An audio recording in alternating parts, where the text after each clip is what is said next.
Hi, this is odeean. Today I'm having a look at the Akibarangers. So here they are in their box. I'm not a Sentai fan. I'm definitely not a Power Rangers fan. But after seeing the Akibarangers show, something about it just fascinated me. And I had to buy these. So get ready for a review of Akibarangers figures by S.H.Figuarts. So here we have the Akibarangers out of their cardboard boxes and in their plastic trays. Now the first thing I noticed looking at these guys is that the distribution of hands doesn't seem to be uniform. So we have scarves included with each figure, 3 scarves with the 2 girls, 2 scarves with Akiba Red. Each one also has the gun that will transform them into their powered up mode. Let's get these guys out. Oh, hang on, one more thing. It also comes with this box of stands, which is with Akiba Red. I bought all 3 at once, so this just came bundled with the bunch. Let's get these guys out of their bubble and have a closer look. So here we have the Akibarangers out of their box. Now I don't own any other S.H.Figuarts figures to compare these to, so I didn't really know what to expect. I had hoped that the size of these guys was going to be in line with the scale of Classics Teenage Mutant Ninja Turtles. But, alas, Raphael is like a giant when compared to these guys, so he won't be inhabiting the same world or shelf space anytime soon. But that just gives you a bit of an idea of how big they actually are. As a more accurate measure, if I get my dirty old ruler that you've seen before and put it at the bottom of the feet, here's 6 inches big. So, I don't know, in my mind, I was picturing him closer to being the size of a Predator figure from NECA, for example. But it's actually, these are less bulky guys, so they seem a bit smaller in person than what I had imagined they would be.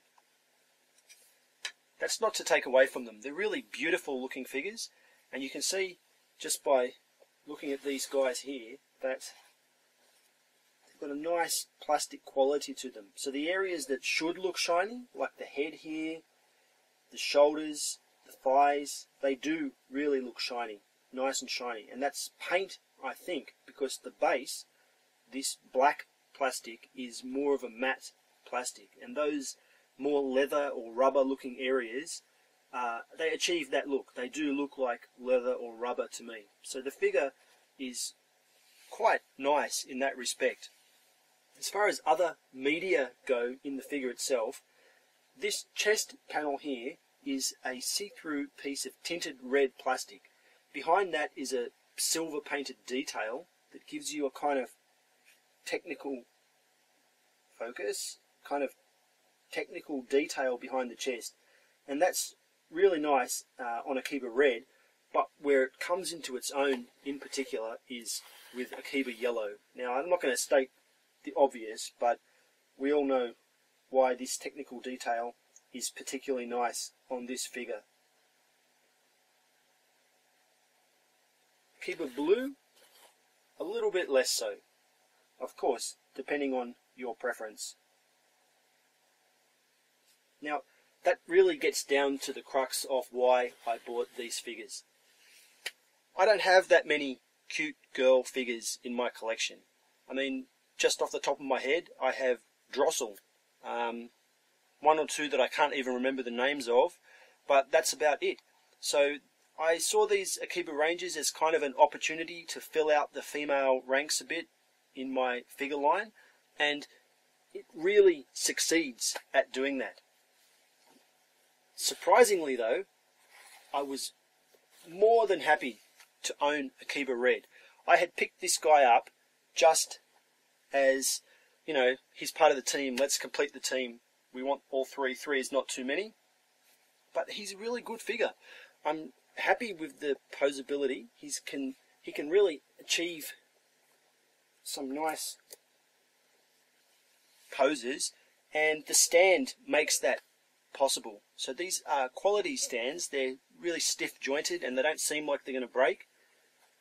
There's little plugs at the bottom, so you can pop out a plug and pop the stand in wherever you want it to go. Probably even having multiple posts on the one base, so you could use these if you wanted more close quarters posing with these guys. But there is a downside to their posability. So let's look at Akiba Yellow. She sums it up nicely. In the show, what we often have is a pose where her knees will come together. That's like her kind of cutesy, ha, here I am. That's her signature look. There is no thigh swivel or bicep swivel for that matter. So the more you twist it to the center, the more likely this is to happen. So the legs can pop off at the hip quite easily, and the arms can pop off, well, I don't want to force it, but they do pop off at the bicep a little bit less easy, but it can happen if you force it. Apart from the joints there popping off, what we also have is a problem with the head joint. So you can see that there's a scarf on each of these, and what will happen is, quite often when I go to attach this ball joint here, my finger will just pop this head off. Like I'm pushing it with my thumb and then pop, the head flies off. The head is a little bit loosely attached. It's not a big problem because it doesn't happen by itself. Like the figure never just falls apart when it's standing there, but in posing and especially putting the bits on and off, it will happen from time to time that parts fly off. And given that this is all painted, I like to avoid doing that on hard surfaces because I don't want the paint details to be totally ruined by hitting the ground and scratching.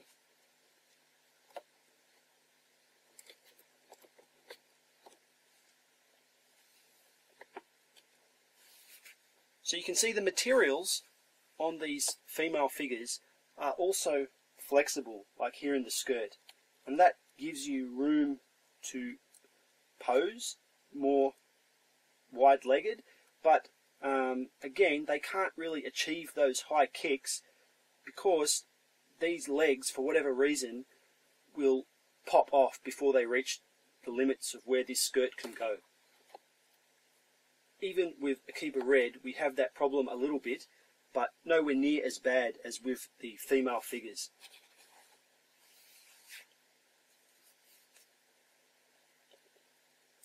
Bandai have done such a good job on the paint. I was never a big Bandai fan when I was more focused on Transformers. I viewed them in a very different way, but since I've been focusing on Bandai, I've really come to appreciate what they can do. And here is a prime example of that kind of work. Looking at his head, you can see he's got red, black, silver, and a zigzag of gold, along with striped detail on the sides inside the little slits here, all on one moulded piece of plastic. To achieve that kind of perfect application of paint with so many layers, it just blows my mind that they can do that so uniformly across so many products where other companies totally fail to do a good job at that and end up with slop and overspray everywhere. Like it impresses me to no end, and for such a cheap figure, I don't know how they do it, quite frankly. Speaking of the price, I paid $90 for all three of these guys with the stands shipped, which I don't understand how they are so cheap. Other Sentai figures don't seem to be that cheap. Other S.H.Figuarts don't seem to be that cheap. In fact, every time I look at Figuarts, that's the main reason I don't buy them, because the prices seem to be somewhere between $50 and $120 for every figure that I look at. These guys are working out at $30 each. So at that price, there's really no reason to not get these. If you like the Akibarangers show, $30 a piece is so cheap that you should just jump on it right now and buy them. Out of don't get them from BBTS or anywhere like that. They are expensive that way. But if you buy these out of Hong Kong, they really come at a low price, and pretty much I recommend anybody just buy them straight away while you still can. It's only a small team, so it's not too much cost to get all three. So my final thoughts: these figures are awesome. I love them. I love the show because it's kind of funny. I like the figures because they're kind of cute. I like this guy because he's detailed. He's got a nice gun, and I like the way their scarves are all attached on at the back. Go out and get them. I highly recommend them. This has been my quick video review for the Akibarangers. I'm Odeean, and thanks for watching.